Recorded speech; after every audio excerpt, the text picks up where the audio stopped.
When I work this problem that I'm about to do, I work it twice, and the first time I do it, I get an answer that's a equals -3. And when I did that, I made a mistake in my division, which is very common. I'm terrible with adding, subtracting, multiplying, dividing. I do come back and fix it at the end. So when you get to the step where I have -15a equals 150, and I divide both sides, no, I have -5a.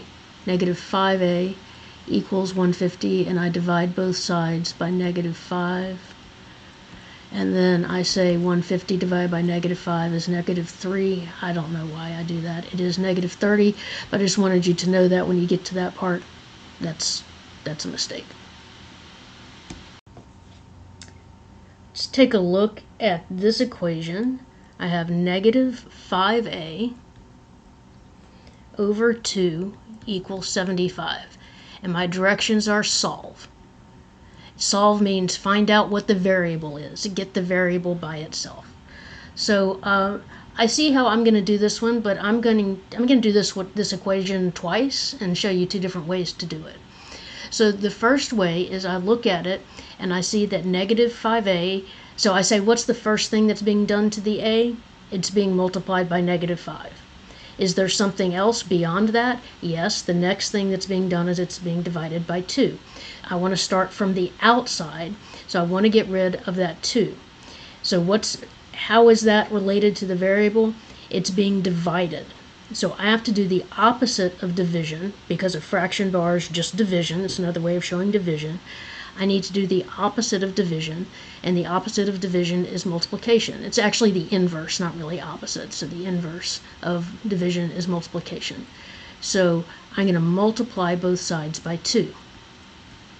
Now, if you watched the previous video, I showed that the 2 times a 1 over 2, those cancel. Really what I've got there is I've got 2 times -5a over 2, and anything divided by itself is 1. So this is really a 1, but a 1 times anything just gives you that anything. And so what's happening here is it just cancels. And so I'm left with -5a. And on this side, 75 times 2, I can always multiply things. 75 times 2 is 150. And then to get rid of the -5, I divide both sides by -5, and by both sides I mean both sides of the equal sign. The -5's cancel, and I have a equals -150 divided by -5 is -3. Now I'm going to show you another way to solve this one, and I like this way, although I have a hard time convincing people to do it. I don't know why. So I have -5a over 2 equals 75. So this has a being multiplied by -5 and divided by 2. That's the same thing as having a multiplied by -5/2. It's exactly the same thing.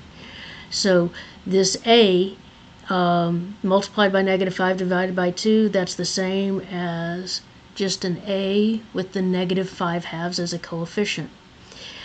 And when I would say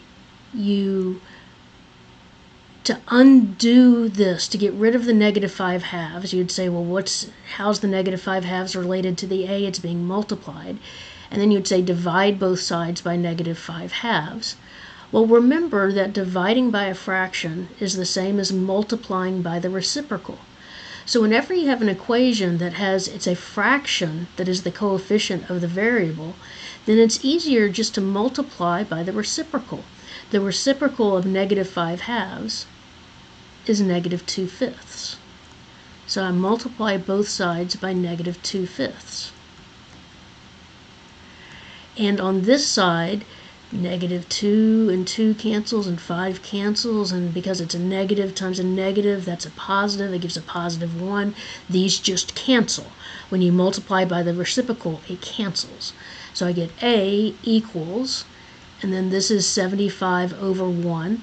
And then when you multiply with fractions, you can always cancel anything in a numerator with anything in a denominator. and 5 goes into 75 15 times. Oh, yeah, it looks like I made a mistake over here. This is negative 30 because I see over here I get negative 30. Negative 30.